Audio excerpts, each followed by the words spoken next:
First of all, I would like to welcome all my students to this first lecture of artificial intelligence. I hope you might be very enthusiastic about what is basically artificial intelligence and what you're going to do in this course. So let's find out one by one.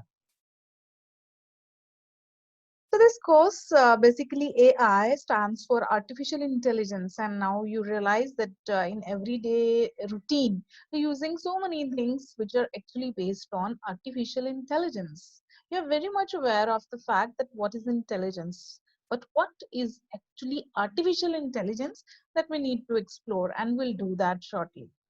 But in this first lecture, I'll cover the content, which is as introduction, history, the current status of artificial intelligence, and the goals. So what is AI? That means artificial intelligence. What is the perceptions about this particular terminology, artificial intelligence? Basically, artificial intelligence, it's made up of two words, artificial and intelligence. Artificial means something which is not natural, which we need to work on and develop. Intelligence is nothing but the capability to learn and solve the problems. And when we combine these two terms together, that becomes your artificial intelligence. Right? So we can define intelligence like its capacity to learn and solve the problems. Artificial intelligence is the simulation of human intelligence by machines, because we humans, by default, we contain something called intelligence. And with our age, with our experience, with our observation, this intelligence grows enormously. But in the case of machines, till now, the machines are based on programs. Whatever we'll tell them in program, they will do and act accordingly. But they do not possess any intelligence of their own. But nowadays, the era has been changed. Nowadays, we don't want to program the computers and we don't want them to just follow our instructions, but we want that they should be able to decide themselves what is good, what is bad, how to make certain decisions, and so on. Right? So hence we coined the term artificial intelligence. Why artificial? Because it's not something natural, but will adjust the machine, will program it in such a way that it will develop a kind of artificial intelligence. It's basically so the simulation of human intelligence by the machines. So when a machine will get artificial intelligence, it will also get the ability to solve some problems. It can also act rationally. It will decide what should be done and what should not be done. Then it will also get the ability to act like humans. How, if I'm going to be a human, how would I act in such situation? The machine will think like that and act accordingly. So that is very intelligent, a very important kind of a timeline. In this timeline, as you can see, what we have done is we have started from something called 1950. Yeah. So in 1950, it has been started, and first of all, Alan Turing has created something called Turing text to determine machines. Then there's the term artificial intelligence, which is coined at Dartmouth. A very, you can say, pioneer person is there. There is John McCarthy. He has coined this term artificial intelligence. Then Stanford Research Institute creates first robot with self-reasoning. That robot can reason himself. It can build on inferences based on reasoning. Then there's a period in which nothing major things have been come across, and that is what is known as first AI winter. Why it's called winter? Because none of the machines or experts could do something which is very much achievable or something which is very recognized. So that particular period is known as AI winter. Then symbolics and list machines come up, and but after that, again there is a period of AI winter. Then there is a major improvement in AI field by IBM Deep Blue, who defeats the Gary Kasparov interest. It's a major turning point where everything has been like taken up as driven by artificial intelligence. Then Google speech to search iPhone application is there, IBM Watson, and so more. Since 2008 and so on, a lot of applications based on AI has been done. And now the world is going towards something called AI dominated kind of world, where self-driving cars robots for household work are the expectations of the people. So here we have discussed what is the major breakthroughs in AI. So who has given the concept of machine thinking? That is the Alan Turing. So he coined a famous test that is known as Turing test. In this test, he has mentioned that any machine, we can guess whether this machine is a true AI based machine or not by taking a test which is known as Turing test. In this test, machine and a human both will participate. The same question will be asked to the human as well as to the AI machine. Based upon the response of the machine, the person who is judging the machine will find out whether this machine is actually behaving like human or it's not able to behave like a human. Let's say the viewer or the person has given a tedious mathematical problem. Now, a normal human being cannot answer such a tedious problem and he may give a wrong answer. Now, it depends upon the AI machine, what kind of response it wants to. Now, if it gives a very right answer, accurate answer, immediately the person will realize that, oh, it's the machine. But then the machine fails because the aim of the machine is to act like human, but not like a computer, right? So that is what is known as the famous Turing test to find out whether the particular machine has the ability of doing artificial intelligence or not.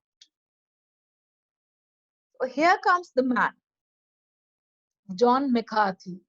He's the father of artificial intelligence. He has actually coined this term, that is artificial intelligence, in 1956. So what is the current status of AI? Where is it being used? You're using it everywhere actually. You can think of AI for good reasons. That is, you can analyze so many things. You can analyze satellite images to see what is the different situation of different scenarios in different countries.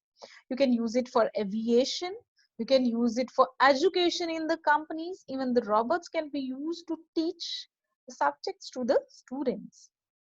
Another thing is it's very anomalously used in health facilities. Number of patients and surgeons, they are being aided by the artificial intelligence machines and equipments. Heavy industries where we don't find that humans will fit because there's a danger of there's a physical as well as mental danger, robots have been employed successfully. In finances also, the robots are doing very good in market analysis and data mining. They are predicting very good market statistics which are not even being done by the human experts. So what's the goal of AI? The first major goal is the deduction, reasoning, and problem solving. Any AI machine aims to solve a problem by doing something called deduction. Deduction is what? We'll be given some facts. Based on that facts, we'll just join some of the facts to get some inference. Okay, and that is what is known as deduction and reasoning. So using these two things, the aim of the goal of the AI becomes the problem solving. We'll discuss these in detail in later lectures. Second main goal is the knowledge representation, because AI basically works on knowledge. The good is the knowledge, the better is the inference. So to build an AI or a machine, the capability should be there to make a knowledge representation. Whatever it knows, whatever the facts and rules are available, it should be able to represent them in a very good way. Only then it could be very helpful. It is very useful in planning. So the classical problems are that the agent should assume that it is the only system which is acting the word, like the planning can be done by single agent, or there could be problems like multiple agent. Like if there's a game which you want to win and you are the only player, so he's a single agent kind of a problem. But there could be a game like, let's say, Ludo, where 4 players can do, or 4 players can have different strategy, or a game like chess where 2 different players are playing and both are having different strategy and both wants to win. So these kind of problems, they comes under multi-agent, and that needs a different kind of planning. And another goal is, very important goal is learning, because as I told, AI doesn't aim to just follow some program, but it aims at learning the new things so that in future it can make its own decisions. So machine learning is the fundamental concept of AI search. And unsupervised learning is the ability to find patterns in stream of input. Supervised learning includes both classification and regression. So we'll be doing it in detail, that what is learning, how we can make machines learn, and what are the different categories of learnings, like supervised, unsupervised, and reinforced kind of. Another goal is the natural language processing. You know how you can talk to Alexa, how you're using iPhone and the assistant in iPhone. So we are having different assistants, but what is the main need? The need is that we want machines which can talk to us, which can understand our emotions, and which can act accordingly. So there comes the need of natural language processing. Whatever we are speaking is termed as a natural language. For example, right now, I'm speaking a natural language that's called an English. So the assistant should be able to understand my language, should be able to interpret the meaning, and should be able to act and behave accordingly. Another goal is natural language processing. And last is perception. That's very important, because let's say if I want to make a robot who should be able to welcome my guest, so it should be able to perceive, okay, what is the scene in front of me, the person who is coming, who is he, and how should I behave. So the perception of the agent is very, very important. So these are all the goals of AI. Whenever I'm going to make a machine that is having artificial intelligence, I will aim for all these things. That machine should be able to learn, it should be able to plan, it should be able to represent the knowledge, it should be able to solve my problems using inferences and reasoning, it should be able to understand my language, that is natural language processing, it should be able to perceive the environment so that it can take action accordingly. And last is also that it should be able to do something called motion and manipulation. Sometimes the robots need to handle tasks such as object manipulation. They need to check that what is this object which is I'm having or I'm seeing. And then they need to be socially intelligent, because they have to be amongst the human beings only. So it's very important for them to understand how the humans are behaving, and then only they will try to simulate the behavior. So now next comes that what are the various tools for artificial intelligence? So this particular domain has evolved a lot since its start, that is 1950s. Earlier we are having techniques like search optimization, okay, where we have a search space, we have a problem, and we are going through the space to find out the solution of the problem. Some solutions are calculus based, some are enumerative techniques, some are direct methods, indirect methods. Then we have something called uninformed search or informed search, and a lot of algorithms which are coming under evolutionary algorithms. And these evolutionary algorithms, they are again subdivided into genetic programming, genetic algorithms, swarm algorithms, and so on. So the field is still evolving. Okay, but in this course, we'll do some basic tools for AI, that how you can actually start with. And these tools include how to search and optimize your solution, how to follow the logic, what are the various probabilistic methods, and how to use neural networks for artificial intelligence. That's all for this lecture. In the next lecture, we'll be covering up the advantages and disadvantages for artificial intelligence. Thank you all.